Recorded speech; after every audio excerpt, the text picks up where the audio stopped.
بسم الله الرحمن الرحيم.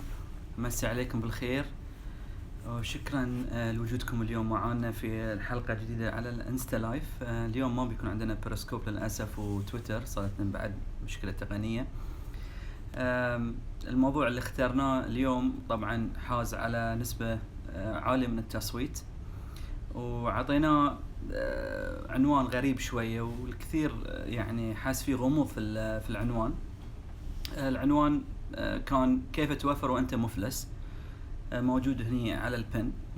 هو الهدف منه إعطائكم إرشادات وبعض الأمثلة تبين لكم أن حتى المفلس ممكن أنه هو يقوم بعملية توفير المبالغ المادية.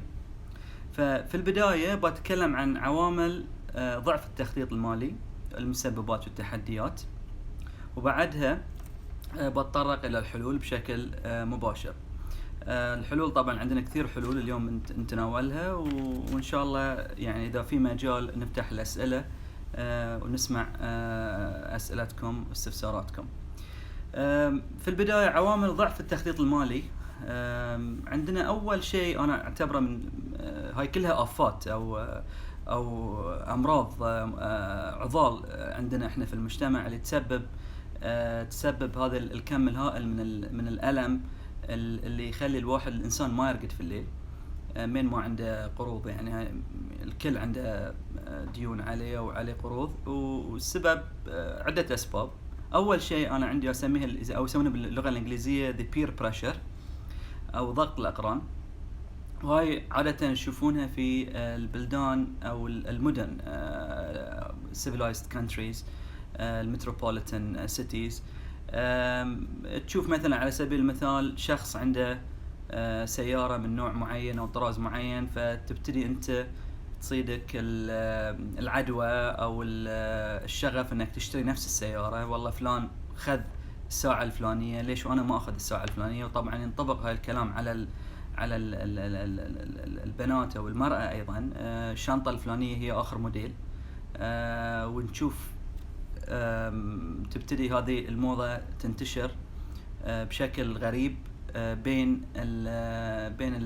يعني النسوان أو بين الرجال. والحين بعد فيها هبات جديدة على الأطفال في سن 10 سنوات، تشوفهم يلبسون وانت بكرامة أحذية قيمتها $1000، هي عبارة عن حذاء رياضة لأنها limited edition. وإحنا طبعا دائما ما نقع فريسة في للناس أو الشركات العالمية اللي تضغط علينا بطرق وبدهاء. فضغط الأقران جدا شيء كبير أو مسبب يعني ضعف التخطيط المالي. الثقافة المجتمعية الاستهلاكية أو the show off، ثقافة الشو اللي عندنا إحنا. طبعا هاي بعد في يعني خلينا نقول تشابه بين ضغط الأقران والثقافة المجتمعية الاستهلاكية، اللي تولد حاجة أو خلينا نقول الكمالات تصير مسلمات، أو تصير والله أنا على أساس أن I fit in، أو أن أنا أكون في مستوى الحدث أو في مستوى المكان اللي أنا فيه أو مستوى المدينة اللي أنا فيها، لازم ألبس الشيء الفلاني. واللي زايد ذي طبعا الثقافة المجتمعية الاستهلاكية عندنا السوشيال ميديا. للأسف السوشيال ميديا سبب ضغط كبير، ووصل إلى درجة حتى يعني أنا ما يعني أتخيل حتى وصل إلى الطلاق بين الزوج والزوجة بسبب أن مثلا الزوجة قالت والله فلان سوى حق زوجته وأنت ما سويت لي. وفي أمثلة كثيرة أنا واجهتها. مرة من المرات كنت رايح فندق من فنادق البحرين، وعجبتني سيارة وأنا أحب السيارات، فصورت السيارة وخليتها في الانستا ستوري. لا عقب 10 دقائق ما التفت على التلفون، لا عندي مسجات كل من يبارك لي بهالسيارة. سيارة قيمتها فوق 100,000 دينار. مبروك حازم، شريت السيارة بالبركة، يعطيك خيرها ويكفيك شرها. قلت لهم يا جماعة الخير، هالسيارة عجبتني وصورتها مو بسيارتي. فقيسوا على ذلك ايش كثر ناس يصورون اشياء تعجبهم ويظنون الناس انه ترى والله فلان شرى بنتلي او شرى روز رويز او خذ الساعة الفلانية، وهو يمكن ما شرى، مجرد مخليها كشيء عجباه. فالسوشيال ميديا انا اعتبره لا يعني محاسن ولا سلبيات. احنا علينا نكيف نفسنا ونختار الاشياء اللي تناسبنا. فالسوشيال ميديا شيء انا اعتبره آفة مجتمعية بالنسبة حق الثقافة الاستهلاكية. وطبعا زد الى ذلك المغريات اللي احنا نواجهها بشكل مستمر. على سبيل المثال باقات الاشتراك في الهواتف النقالة، كل يوم نزل تليفون جديد ونزلت باقة، يتيلك تليفونات من المشغل مالك ويقول لك والله انتهت او باقتك انت موجودة، تدفع عليها 5 دينار زود او 10 دينار وتاخذ جهاز جديد. والله زيد 5 دينار هني 6 دينار هناك وخذ خدمة زيادة. فتبتدي انت بغير بعفوية تقول والله الا 5 دينار الا 10 دينار، بس احسبها انت عليك انت، على زوجتك، على عيالك. كل واحد بياخذ له جهاز جديد او بياخذ له تليفونين مثلا، يقول لك والله انا عندي تليفونين. كم واحد بحريني اليوم عنده تليفونين وهو بحاجة الى تليفون، يمكن بعد تليفون وايد عليه. التسهيلات الائتمانية اللي موجودة بوفرة. اليوم انت بتشتري سيارة مو بمحتاج الى راتب ومحتاج الى تقسيط يعني 10% اليوم من قيمة السيارة، وتقدر تاخذ لك سيارة. في مجال حتى اليوم انك تاخذ سيارة من غير مقدم. في نهاية السنة احنا شرفنا على نهاية 2017 في تصفيات على السيارات الموديل 2017، فبتشوف الشركات اللي تبيع السيارات تعطيك مزايا خيالية خرافية انك تشتري. والله اشتر بعطيك كاش باك 1000 دينار، انا تدري ان انت محتاج 1000 دينار كاش في جيبك، فتغريك بشراء السيارة اللي قيمتها 13000 دينار بس لانك انت بتحصل 1000 دينار ككاش باك بيرجع في جيبك، بتسدد فيه مثلا حاجات معينة انت بحاجة اليها. فانت يمكن تغير سيارتك لسبب وجود الكاش باك. وفوق التسهيلات الائتمانية العادية هو القروض الشخصية وغيرها، عندنا احنا اللي انا اسميه السرطان اللي هو البطاقات الائتمان. بطاقة الائتمان تعتبر من اكبر الآفات اللي تسبب مشاكل او ثقوب في جيوبكم. بطاقات الائتمان انا اقصد الكريدت كاردز مو بالتشارج كاردز او الديبت كاردز.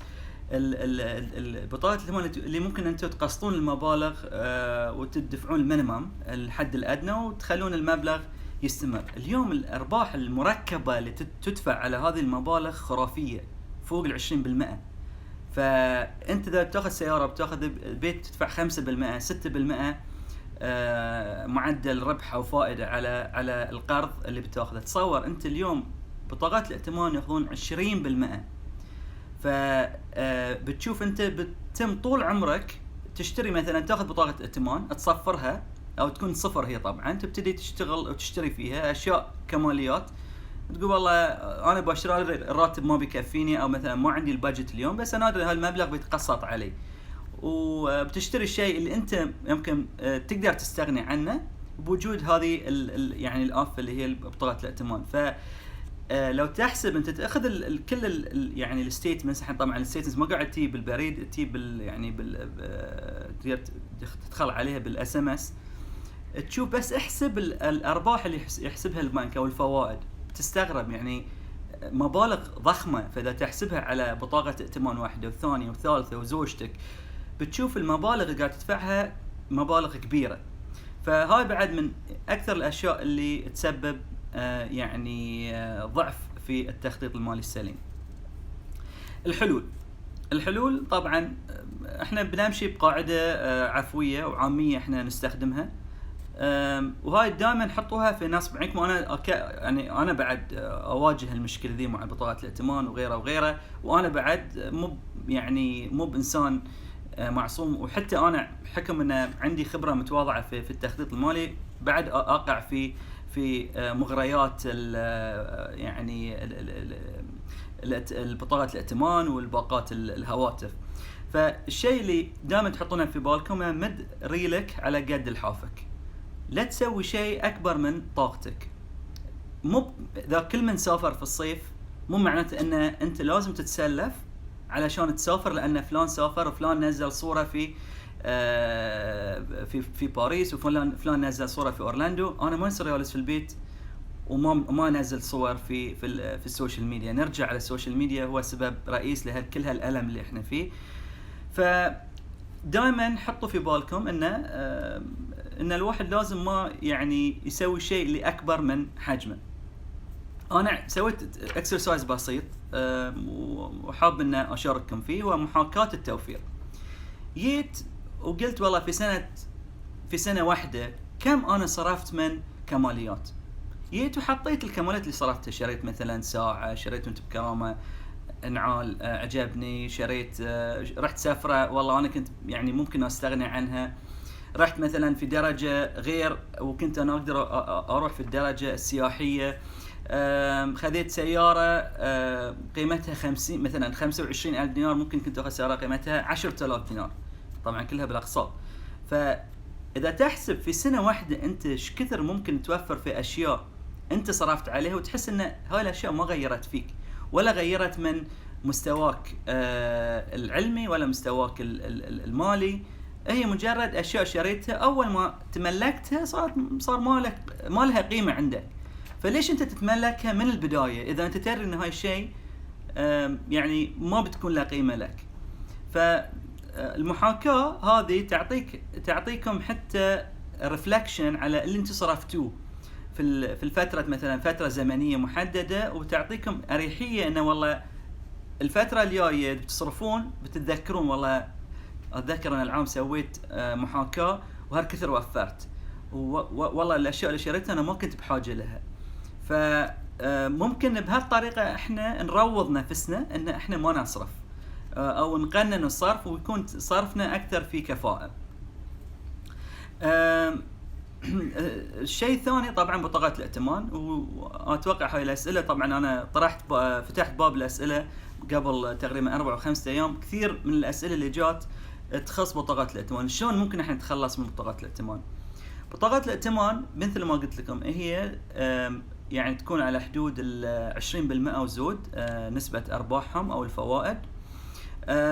اول شيء تسوونه لو عندكم بطاقة ائتمان خلوها في التجوري او في مكان امن، لا تاخذونها معاكم في المحفظة، لان سهولة الوصول لها ممكن انك انت في لحظة ضعف تروح تشتري شيء انت ممكن تستغني عنه اذا كانت البطاقة عندك. فهاي اول شيء تسوونه. ثاني شيء حاولوا قدر المستطاع ان تسددون البطاقات الائتمان واحدة على حدة، صفروهم. اذا عندكم اكثر من بطاقة ائتمان ممكن توحدون جميع بطاقات الائتمان وتاخذون قرض شخصي او الاشتراك في جمعية بينكم وبين الربع مثلا، تجمعون المبلغ وتسددون فيه اقساطكم اللي تتراكم عليكم. القرض الشخصي نسبة الارباح تقل بمراحل من بطاقات الائتمان، فاذا انتم عندكم مثلا مجموع البطاقات الائتمان الديون اللي عليكم فيها 10,000 دينار، ممكن تكون على شكل اقساط تدفعونها على مثلا 3 سنوات، بدل ما ان هي تتراكم وانتم مو قادرين تسددونها، وفي نفس الوقت تتراكم عليكم وطول عمركم بتكونون انتم يعني مربوطين بهالبطاقة الائتمان، واللي تسددون واللي تدفعون تشوفونها ما قاعد تنزل. طبعا اذا سددت عن طريق الاقساط مو معناته ان انت صفرتهم تستخدمهم مرة ثانية حق سفر بتي، لازم تتخلص منهم. اذا انت طبعا عندك القدرة انك تتحكم في نفسك خلها معك، او اخذ لك شيء اللي احنا نسميه التشارج كارد. التشارج كارد انت عارف ان هاي في نهاية الشهر لازم تدفع المبلغ اللي عليك، ما ممكن انك انت تقسطه. فهذه يعني يعطيكم 40 يوم او 30 يوم فترة سماح لما تدفعون المبلغ، بس تدري انت ان هاي المبلغ اذا ما دفعته بتصير عليك مشكلة، او ممكن يدخل في الريكورد مالك مع شركة بنفيت انك انت تخلفت عن سداد بطاقة الائتمان. من الاشياء المهمة والحلول المطروحة ايضا مشاركة الاقارب، الزوج او الزوجة في وضع اهداف مالية وخطط الاستهلاك والتوفير. وايد مهم انك انت تقعد مع زوجك وتصارحها بوضعك المالي، او نفس الشيء اليوم احنا طبعا الزوجة هي تقوم عملية دعم الزوج في يعني تكفل بالمصاريف البيت. فوايد مهم ان تحطون لكم اهداف مالية وتحطون لنفسكم ايضا اشياء ان تمشون عليه. بالعكس ما اقول لكم لا تسافرون، سافروا، بس مو معناته انه والله شهر 5 انا والله شفت الكل بيسافر، ابى اسافر اليوم او بسافر عقب شهرين، والله سمعت فلان اخذت تاشيره. لا، ابتدوا انت من سنه قبل. لو مثلا خلينا نقول شهر 5 صار وانت ما قدرت انك توفر الماده، لا تاخذ قروض على نفسك، او تقول والله انا بسافر بالبطاقه الائتمان وبرجع ويصير يحلها 1000 حلال. لا، ما بيحلها 1000 حلال، هذه مبالغ تتراكم عليك، بتسبب لك مشكله في دفع رسوم المدرسه حق عيالك، ممكن تتسبب في تخلف في سداد مثلا اقساط سيارتك، او سداد رهن البيت. فليش انت تسوي في روحك بهالطريقه؟ والله اذا الزوجه اتفقوا والله احنا بنسافر هالسنه ما بنقدر، الحين شهر 5 خلينا نرتب حالنا من الحين، نجمع الفلوس وخلي الابناء معاكم، خلي يحسون طعم التوفير. وفروا والسنه الجايه روحوا وانتم مرتاحين، مو بلازم بكره. حاولوا قدر المستطاع ان تروضون نفسكم للتوفير. ولا تقولوا لي احنا مفلسين، ترى ما في انسان مفلس، كل انسان بقدرته انه يوفر اذا قدر انه هو يتدارك يعني المشاكل، ويعرف انه هو شلون يتصرف، ويعرف يمد ريله على قد الحافه. بتسافر لا تسافر كل سنه، سافر كل سنتين، كل 3 سنوات على الاقل. وانت مسافر ترجع انت مرتاح نفسيا، تقدر ترقد، مو بانك تسافر وترجع وتدري والله اول ما ترجع تبتدي انت يعني كوابيس في الليل. انا تدري ان في الشهر عقب 3 اسابيع بتستلم يعني البطاقه الائتمان والستيتمنت وما تبي تشوفه، ومزاجك مخترب، تصارخ على عيالك، تصارخ على زوجتك. ليش تخلي روحك في هاللون موقف؟ فبلانت ahead of time. حاولوا قدر المستطاع ان انتم يعني اذا بتشترون الشيء تبتدون من قبل، مو بنفس اللحظه والله انا بشتري شيء باخذه. اشتروا كل شيء بس على قدر معين. من الاشياء بعد اللي انا انصح فيها هو تاسيس حساب ثانوي، حساب توفير ثانوي لا يحمل بطاقه صراف آلي. من الاشياء اللي اسويها ان عاده مثلا اذا بروح اشتري حاجه معينه، ودائما الواحد مثلا خلينا نقول بيشتري هاتف او بيشتري كمبيوتر او بيشتري سياره، بتشوف انت في اشياء ممكن انك يعطيك السياره، والله هاي السياره مو فول اوبشن، او الشغله الفلانيه المنتج الفلاني مو فول اوبشن، بس اذا تبي فول اوبشن ابجريد بهالسعر. يمكن انت القسط اذا تحسبها، اذا هي سياره القسط اللي تحسبها يمكن 50 او 60 دينار زياده في القسط، 100 دينار زياده في القسط في الشهر، بس انت تحسبها على مده 5 سنوات، مبلغ يعني سايزبل، ممكن انك انت تستخدمها حق سفر على سبيل المثال.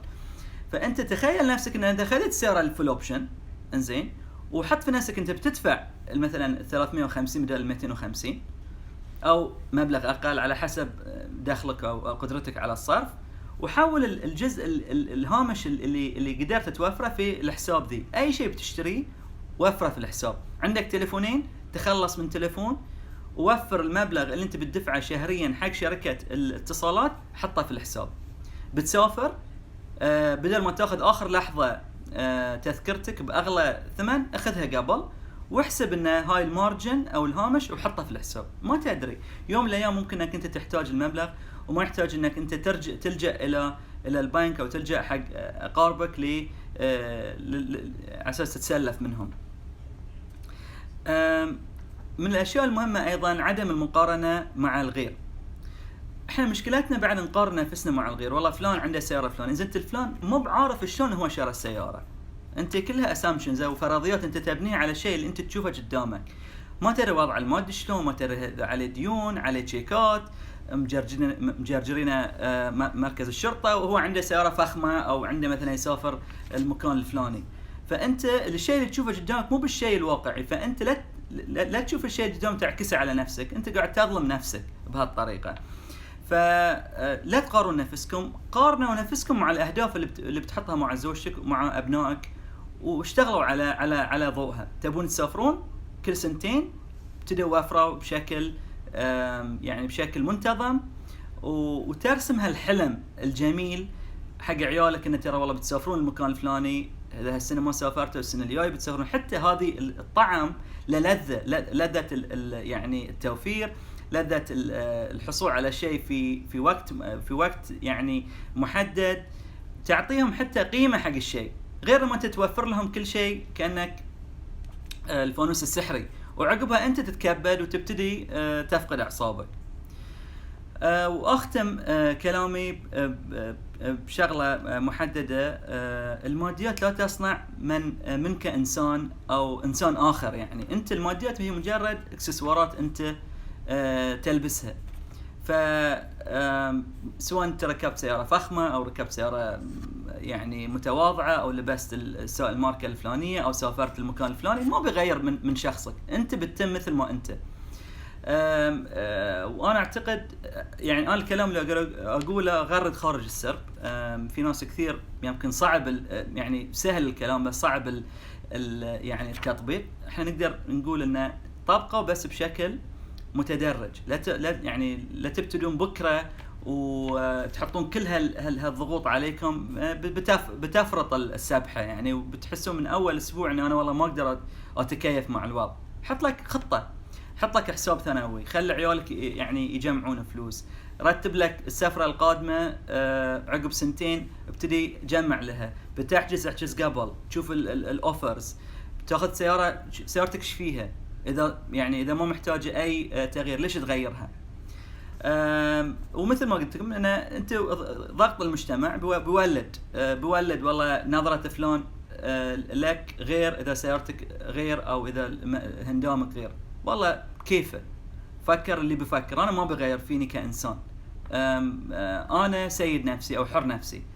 فاذا احنا نقدر قدر المستطاع، طبعا هاي من المستحيلات ان احنا نقدر ان نفصل نفسنا من المجتمع، وهذه انا اعتبرها مثاليات، بس بقدر المستطاع اذا قدرنا نحقق جزء من هالحلول بنقدر ان احنا نعيش حياة كريمة. وممكن حتى المفلس يوفر فلوس، لانه ما بي لنص الشهر انا والله مفلس ما عندي فلوس. تلاقيه هو بداية الشهر عارف انه هو ما عنده القدرة او الامكانية انه يستمر لنهاية الشهر ويطلع مطاعم ويشتري ويسوي، ونص الشهر يبتدي يعني يرسل نكت يعني سوداء بسبب وضعه المالي. وانا ما اعتبر يعني ان زيادة الرواتب هي اللي بتحقق المعادلة السحرية انه والله في حياة كريمة. ترى لو اللي راتبه 500 وصار 1000 وصار 2000 وصار 3000 او 5000 او غيره من المبالغ، هو بمجرد بيغير من وضعه الاستهلاكي يتناسب مع المبلغ اللي بيستلمه. فالكل داش في هالحلقة يعني المفرغة في الصرف. فالواحد ممكن يكون راتبه متواضع ويقدر يوفر، او راتبه يعني ميسور ويقدر يوفر، والعكس صحيح. ممكن حتى اللي راتبه 10000 ما يكفي، لانه حط حق نفسه حد معين ما ينزل له. والله انا لازم يكون عندي بيت مثلا في المكان الفلاني، لأن او بيت ثاني او شاليه على البحر، من غير ذكر اسماء المحلات، لان انا ابغى اكون جزء من هالمجتمع. لا، مو بالضروره تكون جزء انت من المجتمع. انت نفسك ما بيغير فيك بيت او شيء. ممكن انك انت توفر شيء حق عيالك يختلف عن الشيء اللي ممكن مثلا شخص يوفره حق شراء مثلا شيء. ممكن من يقدر يشتري شاليه على البحر. فمو معناته ان انا اروح اتسلف على اساس ان انا اوفر حق عيالي شيء، لان ربعهم عندهم مثلا شاليه على البحر ما بيحسون هم اقل من ربعهم. ترى كل هاي امراض احنا نولدها حق او نورثها حق يعني ابنائنا واجيال القادمه. فاتمنى ان وفقت في ابراز يعني بعض الافكار واللي ممكن ان تساعدكم في معالجه هذه الآفة. وأسعد بأسئلتكم إذا كانت في أي أسئلة.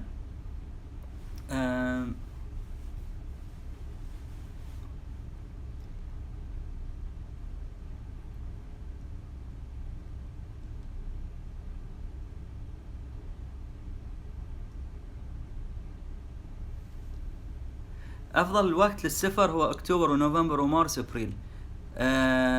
محمود ميرزا، أتفق معك، بس للأسف اللي عنده أطفال ما يقدر يسافر في أكتوبر أو نوفمبر أو مارس وأبريل، لأنه عنده أطفال وهو مرتبط بإجازاتهم الصيفية.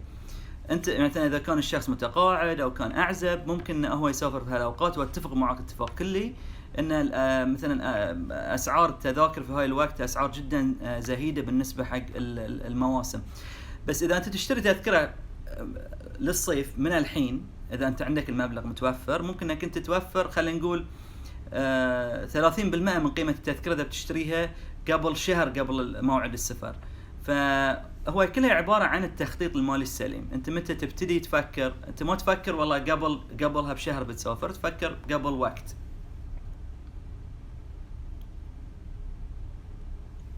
البعد عن القرض في الكماليات اساس النجاح. البعد عن الكماليات في اساس النجاح، طبعا الكماليات هي جزء صارت مسلمات. اليوم احنا ما نقدر ان يعني نقول والله الكماليات احنا مو بحاجه، صارت مسلمات. بس اشتر يعني كماليات لا تشتريها بالقروض، اشترها بعد التوفير مثل ما تفضلت، انه يعني لا تشتري كماليات بالقروض. جمع لك مبلغ، اشترك مثلا والله كافئ نفسك بشراء مثلا ساعة تحبها، او سفرة مثلا تاخذ زوجتك لها، او تسوي لك شيء اللي ممكن يرد عليك يعني بشيء معنوي. بس محتاجة الى وقت. ترى المبالغ ذي القليلة اللي احنا نشوفها 10 دينار هني 5 دينار هناك تتجمع وتصير مبلغ كبير. فحتى المفلس مثل ما قلت لكم ممكن انه هو يوفر. الله يعافيك اختي همسة.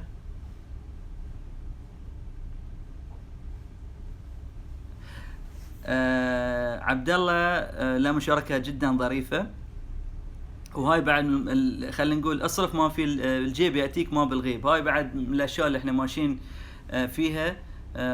احييك على هالمقولة الجميلة، وهاي احنا اللي بنبتعد عنه. اغتنم خمس قبل خمس ومنها غناك قبل فقرك، وهي اساس نظرية الادخار. بالعكس عين العقل اللي تفضلت فيه. من اهم الطرق لمساعدة التوفير هو فصل بين العقل والعاطفة. الاخت خلود اتفق معك اتفاق كلي، العاطفة في جهة والعقل في جهة. المشكلة اليوم تداخلت العقل تداخل مع العاطفة، صار الواحد يعني تصير حالات ضعف. انا تصيدني حالات ضعف مع ولدي فهد، يعني يلي والله خاطري في هالشيء، ساعات انا البي له شيء تصيدني حالة ضعف واشتري له، وحتى لو ما كان عنده يعني ممكن يستغني عنها. بس يعني انا اعتقد ان ممكن كلنا احنا نروض نفسنا، وهاي اعتبر الحلقة دي تذكرة لي، وانا بشوفها ان شاء الله يعني اذا نزلت في اليوتيوب مرة مرتين ثلاثة اذكر نفسي. الادخار لا يعني الغناء، الادخار يعني المحافظة على النعمة. الاستثمار ممكن يؤدي للغناء. بالضبط الأخ عبد الرحمن زميلي في العمل، أتفق معاك اتفاق كلي. الادخار لا يغنيك. هو ممكن يوفر لك المادة على أساس يعني تصرفها أو تستثمرها في شيء معين. فهاي شيء جدا طيب. هاي بعد مقولة جدا جميلة ومشهورة. لا تشتري شيء انت ما تحتاجه لانك بتبيع شيء انت تحتاجه وقت الافلاس. بالضبط اليوم في كثير ناس شروا اشياء كثيرة لا مو بحاجة لها، ووقت اللي صارت اللي عندهم المشاكل باعوا اراضي، باعوا بيوت بسبب يعني شراهتهم في الصرف او البذخ على الكماليات. عاد تعال يود ذاك اللي كان يمدحك على سيارتك الفخمة خله يرجع لك بيتك عقب ما خسرته، وخسرت يعني شيء اللي انت كنت موفره حق عيالك. مو مهم كم دخلك، المهم كم تدخر. It's not how much you earn, how much you save. دخلك يعني هو الدخل والادخار يعني تقريبا يمشون in parallel بشكل متوازي. هو لازم تكون عندنا ذكاء في الادخار وذكاء في كيفية الاستثمار هذا الادخار. إذا احنا بنستثمر في شيء لازم نحط لنا فترة زمنية. يعني من الأشياء اللي تواجه الناس دائما، والله أنا بستثمر في شغلة معينة، تمر عليهم ظروف ويبتدون هم تتغير عندهم يعني أهداف الادخار تتغير.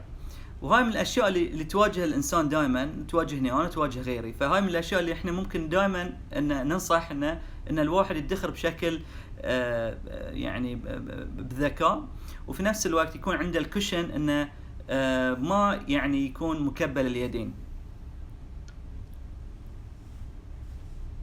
الله يعافيكم. الصعوبة تكمن في أول 5 شهور. هي أي عادة محتاجة إلى الوقت الكافي على أساس أن الواحد ممكن أنه يتعود عليه. في ناس 5 شهور، في ناس أكثر، في ناس أقل. أنا أعتبر المصارحة في البيت مهمة جدا، وممكن أن تساعد الواحد أنه يقلص المدة الزمنية للتعود. التوفير أسلوب حياة صحي مثل نظام الأكل الصحي له حدود لا يزيد ولا يقصر عنه. أتفق معك اتفاق كلي. التوفير في البداية يكون صعب، بس بعد ما يتعود يصير عادي. المهم يضبط نفسه بالضبط. في البداية أي شيء بنسويه صعب. نلعب رياضة، بننزل وزننا، دائما أول كم من يوم صعب. بس عقب ان الواحد يصير عنده كويست انه يجمع اكثر، او انه يحدد له اهداف معينه. انا ما اقول لكم يجمعوا يعني الفلوس تكون في الحساب، لا، استثمروها، اشتروا الاشياء اللي تحبونها، لا تشترونها بالقروض. يا ليت يكون احد مواضيعك القادمه ابواب جديده في التجاره الالكترونيه ان شاء الله. هاي ان شاء الله من احد المواضيع اللي نتكلم عنها. يا ريت تنزل حلقه على اليوتيوب ان شاء الله بتنزل. ما قصرت يا غاية، كيف توفيت؟ مشكورين، شكرا جزيلا. تجمعون الخردة اللي ما تدرون عنها وتلقونها في البيت، سراء في البيت. اي شيء، حتى الخردة ممكن احنا توفر. حتى لو انت الخردة بالنسبة لك ما لها قيمة، جمعها وعطها، يعني تصدق فيها، ترى بتحس بقيمة، بترجع عليك كثيرا. يعني القيمة بتكون كبيرة عليك. جزاك الله خير، ما قصرتنا صح. شكرا جزيلا على التواصل.